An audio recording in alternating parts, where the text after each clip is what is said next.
Not just that every day more of our life is used up and less of it is left, but this too. If we live longer, can we be sure our mind will still be up to understanding the world, to the contemplation that aims at divine and human knowledge? If our mind starts to wander, we'll still go on breathing, go on eating, imagining things, feeling urges and so on.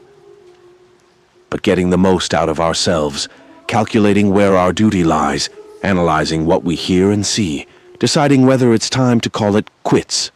All the things you need a healthy mind for, all those are gone. So we need to hurry. Not just because we move daily closer to death, but also because our understanding, our grasp of the world, may be gone before we get there. Remember how long you've been putting this off, how many extensions the gods gave you, and you didn't use them. At some point you have to recognize what world it is that you belong to, what power rules it, and from what source you spring, that there is a limit to the time assigned you, and if you don't use it to free yourself, it will be gone and will never return. The speed with which all of them vanish, the objects in the world, and the memory of them in time, and the real nature of the things our senses experience, especially those that entice us with pleasure or frighten us with pain, or are loudly trumpeted by pride. To understand those things, how stupid, contemptible, grimy, decaying, and dead they are, that's what our intellectual powers are for. And to understand what those people really amount to, whose opinions and voices constitute fame, and what dying is, and that if you look at it in the abstract and break down your imaginary ideas of it by logical analysis, you realize that it's nothing but a process of nature, which only children can be afraid of. And not only a process of nature, but a necessary one. And how man grasps God, with what part of himself he does so, and how that part is conditioned when he does. Hippocrates cured many illnesses, and then fell ill and died. The Chaldeans predicted the deaths of many others. In due course, their own hour arrived. Alexander, Pompey, Caesar, who utterly destroyed so many cities and cut down so many thousand feet and horses in battle, they too departed this life. Heraclitus often told us the world would end in fire, but it was moistery that carried him off. He died smeared with cow shit. Democritus was killed by ordinary vermin, and Socrates by the humankind. And you boarded, you set sail, and you've made the passage. Time to disembark. If it's for another life, well, there's nowhere without gods on that side either. If to nothingness, then you no longer have to put up with pain and pleasure or go on dancing attendance on this battered crate, your body, so much inferior to that which serves it. One is mind and spirit, the other is earth and garbage. Yes, keep on degrading yourself, soul. But soon your chance at dignity will be gone. Everyone gets one life. Yours is almost used up, and instead of treating yourself with respect, you have entrusted your own happiness to the souls of others. You need to avoid certain things in your train of thought, everything random, everything irrelevant, and certainly everything self-important or malicious. You need to get used to winnowing your thoughts, so that if someone says, "What are you thinking about?" you can respond at once, and truthfully, that you are thinking this or thinking that. And it would be obvious at once from your answer that your thoughts were straightforward and considerate ones. The thoughts of an unselfish person, one unconcerned with pleasure and with sensual indulgence generally, with squabbling, with slander and envy, or anything else you'd be ashamed to be caught thinking. Concentrate every minute like a Roman, like a man, on doing what's in front of you with precise and genuine seriousness, tenderly, willingly, with justice. And on freeing yourself from all other distractions. Yes, you can. If you do everything as if it were the last thing you were doing in your life, and stop being aimless, stop letting your emotions override what your mind tells you, stop being hypocritical, self-centered, irritable. You see how few things you have to do to live a satisfying and reverent life?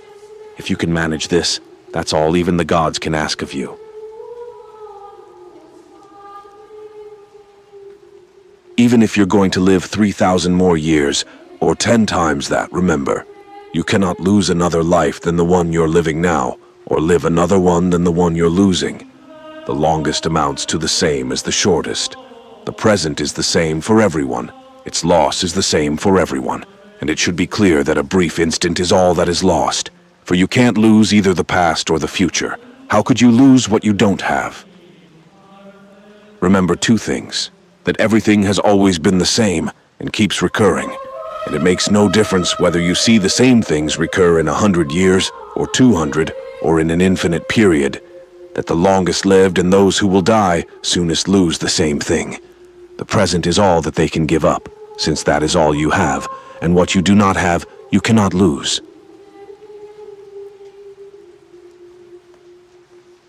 Ignoring what goes on in other people's souls, no one ever came to grief that way.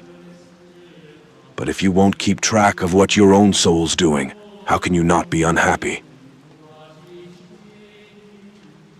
Then what can guide us? Only philosophy. This means making sure that the power within stays safe and free from assault, superior to pleasure and pain, doing nothing randomly or dishonestly and with imposture, and not dependent on anyone else's doing something or not doing it. And making sure that it accepts what happens and what it is, dealt with as coming from the same place it came from. And above all, it accepts death in a cheerful spirit, as nothing but the dissolution of the elements from which each living thing is composed. If it doesn't hurt the individual elements to change continually into one another, why are people afraid of all of them changing and separating? It's a natural thing, and nothing natural is evil. Don't waste the rest of your time here worrying about other people, unless it affects the common good. It will keep you from doing anything useful. You'll be too preoccupied with what so-and-so is doing, and why, and what they're saying, and what they're thinking, and what they're up to, and all the other things that throw you off and keep you from focusing on your own mind. Someone like that, someone who refuses to put off joining the elect, is a kind of priest, a servant of the gods, in touch with what is within him and what keeps a person undefined by pleasures, invulnerable to any pain, untouched by arrogance, unaffected by meanness, an athlete in the greatest of all contests, the struggle not to be overwhelmed by anything that happens. With what leaves us dyed indelibly by justice, welcoming wholeheartedly whatever comes, whatever we're assigned, not worrying too often, or with any selfish motive, about what other people say, or do, or think. He does only what is his to do, and considers constantly what the world has in store for him, doing his best, and trusting that all is for the best. For we carry our fate with us, and it carries us. He keeps in mind that all rational things are related, and that to care for all human beings is part of being human. Which doesn't mean we have to share their opinions. We should listen only to those whose lives conform to nature. And the others. He bears in mind what sort of people they are, both at home and abroad, by night as well as day, and who they spend their time with. And he cares nothing for their praise. Men who can't even meet their own standards.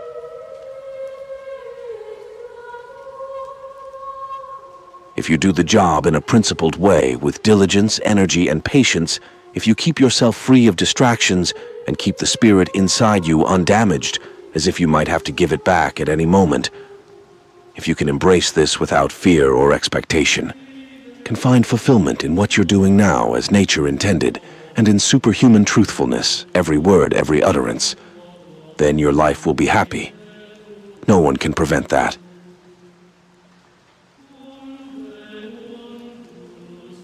Doctors keep their scalpels and other instruments handy for emergencies.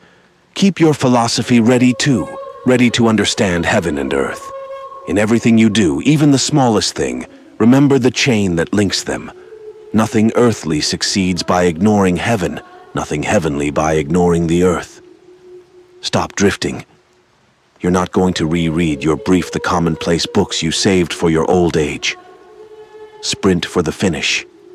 Write off your hopes. And if your well-being matters to you, be your own savior while you can. Do external things distract you? Then make time for yourself to learn something worthwhile. Stop letting yourself be pulled in all directions.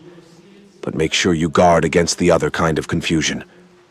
People who labor all their lives but have no purpose to direct every thought and impulse toward are wasting their time, even when hard at work.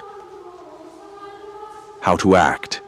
Never under compulsion, out of selfishness, without forethought, with misgivings. Don't gussy up your thoughts. No surplus words or unnecessary actions. Let the spirit in you represent a man, an adult, a citizen, a Roman, a ruler, taking up his post like a soldier and patiently awaiting his recall from life, needing no oath or witness, cheerfulness, without requiring other people's help, or serenity supplied by others, to stand up straight, not straightened.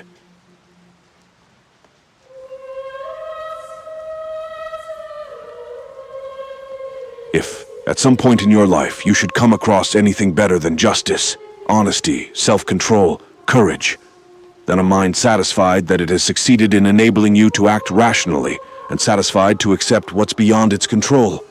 If you find anything better than that, embrace it without reservations. It must be an extraordinary thing indeed, and enjoy it to the full.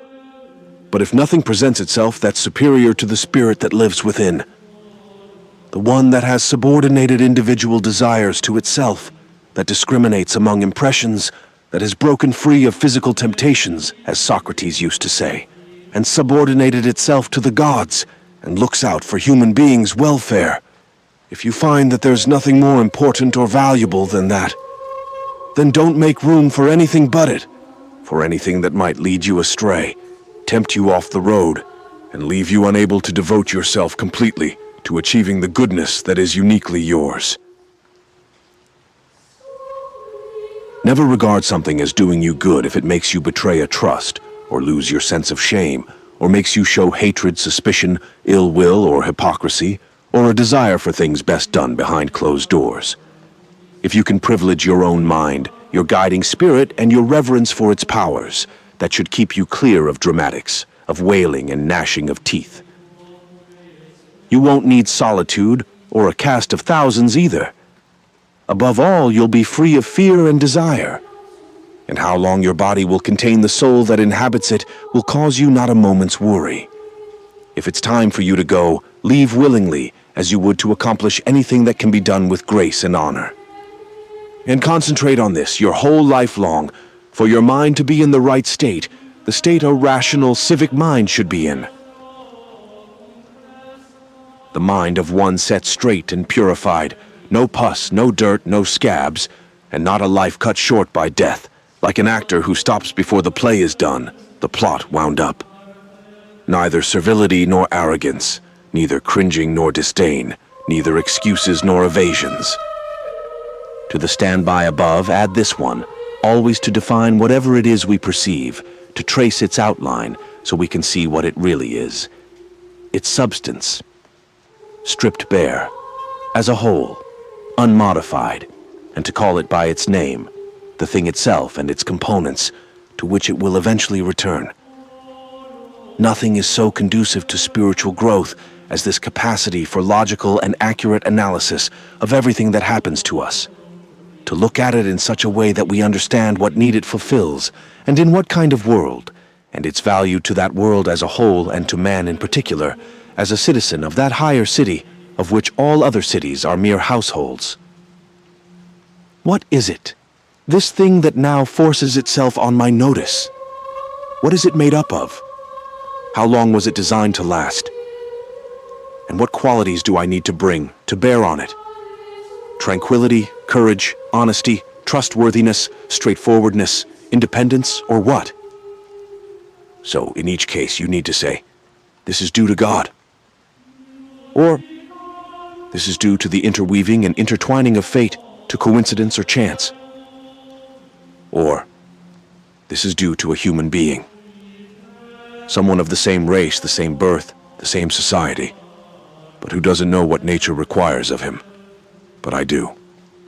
And so I'll treat them as the law that binds us, the law of nature requires, with kindness and with justice.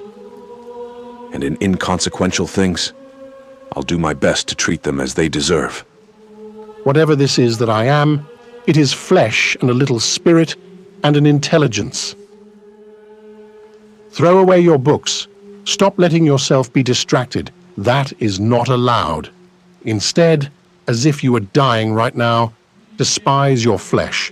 A mess of blood, pieces of bone, a woven tangle of nerves, veins, arteries. Consider what the spirit is: air, and never the same air, but vomited outland, gulped in again every instant. Finally, the intelligence. Think of it this way: you are an old man. Stop allowing your mind to be a slave, to be jerked about by selfish impulses, to kick against fate and the present, and to mistrust the future. When you wake up in the morning, tell yourself, the people I deal with today will be meddling, ungrateful, arrogant, dishonest, jealous, and surly. They are like this because they can't tell good from evil. But I have seen the beauty of good and the ugliness of evil, and have recognized that the wrongdoer has a nature related to my own, not of the same blood or birth, but the same mind, and possessing a share of the divine, and so none of them can hurt me. No one can implicate me in ugliness, nor can I feel angry at my relative or hate him. We were born to work together, like feet, hands, and eyes, like the two rows of teeth, upper and lower. To obstruct each other is unnatural. To feel anger at someone, to turn your back on him, these are obstructions. You could leave life right now. Let that determine what you do and say and think. If the gods exist, then to abandon human beings is not frightening. The gods would never subject you to harm.